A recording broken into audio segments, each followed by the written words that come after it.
Hi, welcome to our first episode of Beyond My Crisis. I'm your co-host, Ron Rossnick. And I'm Vivian Gaspar, here to help you understand how not to stop a crisis, but move forward beyond the crisis that you've already encountered. And we have some exceptional guests on how to accomplish this. And today we're very fortunate to have with us Jim Cullum, a hypnotist consultant. Jim, welcome to our show and help us understand how the power of the human mind can do so many things to propel people past the crises they've encountered already. The human mind is very, very powerful. It can do amazing things. If you think about it, we were born. We started off as a little egg that grew into this wonderful body, and everything knew exactly where to go. The eyes here, the mouth here, the knees here. Everything was perfectly formed by the power of the human body from the mind. Your mind is exceptionally powerful. It can do so many things. In fact, they say that the subconscious mind is the most powerful driving force in the universe. Wow. So when we think of hypnosis, and our audience may think hypnosis is that old concept of holding a watch, do you does he have this mysterious watch? No.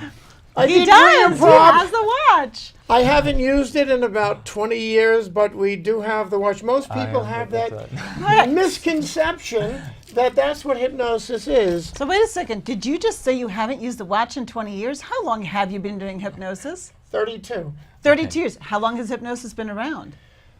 Oh, thousands of years, Okay, actually. so modern hypnosis is not like those TV shows where people are clucking like a chicken. Modern hypnosis for a professional like yourself is to achieve what? What do you try to achieve for people? We get people over the bump.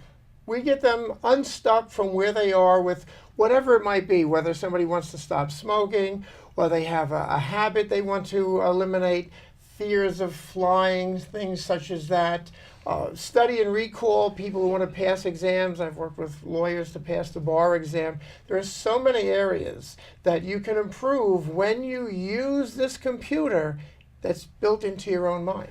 So would depression be a subject matter that you can help people with? Well, it would be, but I'm not a therapist. I don't do therapy. So I have a scope of limitation that I must focus in. I mean, I am a licensed healthcare professional for over 40 years, but I am not a therapist. I don't do therapy. So I would like to ask you, I heard that you can do some very powerful things. We all know the mind controls everything. And I personally believe there's way too many drugs being implemented. As a healthcare professional, what is it something that the average person would be very shocked to find out that you could do through hypnosis that people otherwise control with drugs? Well, pain control, for instance. Pain control, how? Well, I've worked with several physicians over the years. I've taught in a hospital for 22 years. And we teach people to do self-hypnosis, and there are specific techniques that we also teach them to help control certain types of pain. So what about, I think we talked earlier, that you can actually help women going into labor, and someone who's been a nurse for a long time, I think that's amazing. I personally have been in labor 3 times, so how could I have benefited from this if I had known you sooner? Well, hypnosis is actually similar to Lamaze. One of our members of our association was an ASPO Lamaze instructor. He taught nurses how to teach the Lamaze program to expecting women. And when you follow the instructor's manual, hypnosis and Lamaze, right up to a certain point, are identical. And that point is where Lamaze has you focus on an external object, maybe a light switch on the wall. Hypnosis has you focus within using imagery. Now, you had told us before that you can control when you have the contractions. You gave us a great story recently that you helped the woman to not get the contractions as much until she got to the hospital, then speed them up. Tell us about that, please. Well, basically, besides the pain control, using imagery again, you have control over the contractions. You can speed them up, you can slow them down. So many women on the way to the hospital would slow them down so they arrive comfortably and get there. Once they're in the labor room, then they would speed them up, because I don't think there are too many women that I've ever met that want to spend hours and hours in the labor room. So people in general are actually employing some form of hypnosis in their daily lives by practicing a mantra or saying certain words to themselves. Is that the case that you find? We go through periods of hypnosis dozens of times every day. The two-word definition is focused concentration.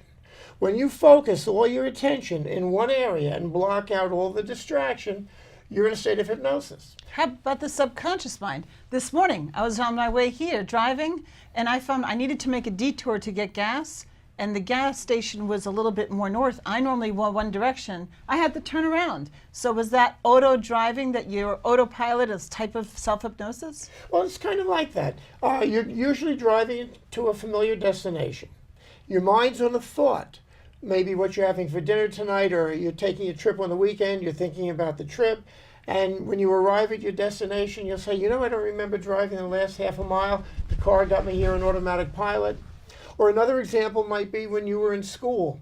Someone who never opened a book, but always got above 90 on a test. That was a child who sat in the classroom and was so focused on the information being presented by the teacher, it went right into their long-term memory, which is in the subconscious. When they got home, they knew it. They knew it. Why waste time studying? I already know this stuff. And they did exceptionally on the test. Right. I've seen some TV shows where they have an actor switch personalities as a form of like changing their personality type. So hypnosis kind of connects with your personality, with who you are, and can shift how you observe the world, how you perceive the world, how you perceive yourself, and how you react to it. Exactly. The one thing you need with hypnosis, you need to either need it or want it. I can't make you do anything you don't want to do in hypnosis. Right, so that's important. You can't do what you don't want to do. How many people are capable of receiving the suggestions of hypnosis? Most people are hypnotizable to some degree. Children under the age of 7 or 8 are very difficult because their mind is all over the place. They're not focused. And the geriatric, sort of senile, maybe dementia, borderline person, they're also difficult because they also do not follow along in a conversation well. But in the wide spectrum in the middle there, most people are hypnotizable. So most people are hypnotizable, but the problem I feel is that there's a gap between people who believe in hypnosis and people who don't believe in hypnosis. I think a lot of our audience may be interested to know how hypnosis can really work. And today, we're going to introduce a guest on the show, which is one of your clients that you've done one hypnosis session with? So far, one session, yes. Okay. And what was the goal for this session? Well, her parents brought her to see me because she had a severe stuttering problem. When she first came in, it was very difficult to understand her. I could make out about 50% of what she was saying, and her mother was very helpful to help me understand the rest. We worked with her for one session, and the results were very impressive. And how long does that session last for that individual? Well, a first session with somebody is normally about an hour and a half, and then the hypnosis needs reinforcement. So what I normally do is teach my clients to do self-hypnosis so they can practice at home and maintain the level that we've achieved in the office. Now I need to add in that I had seen you, and the right reason I've asked you to come onto the show is I've experienced your skills firsthand. I just had seen you about 2 weeks ago, just under 2 weeks ago, on a Sunday. 2 days later, I had 3 cavities filled. I had a pretty good amount of dental work done, and I did employ your suggestions of self-hypnosis, and I really was able to manage where I did not have any pain or discomfort during that amount. It was about an hour in the dentist chair. So from my own perspective, that's why I asked you to come here, because I thought that was phenomenal. So the key to hypnosis is continuing it with self-hypnosis, reinforcing what you learn. So an individual can perform self-hypnosis on themselves to get a result that they want to achieve. Yes, most hypnosis is self-hypnosis. Okay, got it. I don't have control over you. You have the control. I'm showing you how to access it. Okay. And I think it would be important to say that did I see you for the purpose of dental relaxation? No, not at all. No, but I changed it up for that. I saw you for something completely unrelated. I had a case actually very similar to what you're talking about. I saw a young man about a year ago for study and recall to help him pass his test. He was a very nervous test taker. And his mother's a teacher, so naturally even more so concerned that he does well. I worked with him for that. He aced his exams. His mother was very happy about that. Several months, well, a few months went by, and my wife and I were away on vacation. I came back, and it was a message for me from this young man that he had gone on a trip.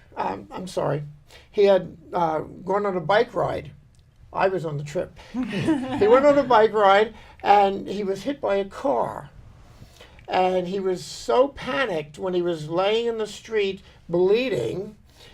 He was very upset and nervous. He didn't know what to do, and he was afraid. So he hypnotized himself because he said he felt safe and comfortable there. When he got to the hospital, they had to do emergency surgery on him for the bleeding that was occurring. And the doctor told his family later that he doesn't know exactly how the boy stayed so calm and relaxed, but there was a good chance that he could have bled out if he did not do that because the injury was serious enough. So hypnosis, in effect, saved his life. Yes. We're talking about Wow. blood.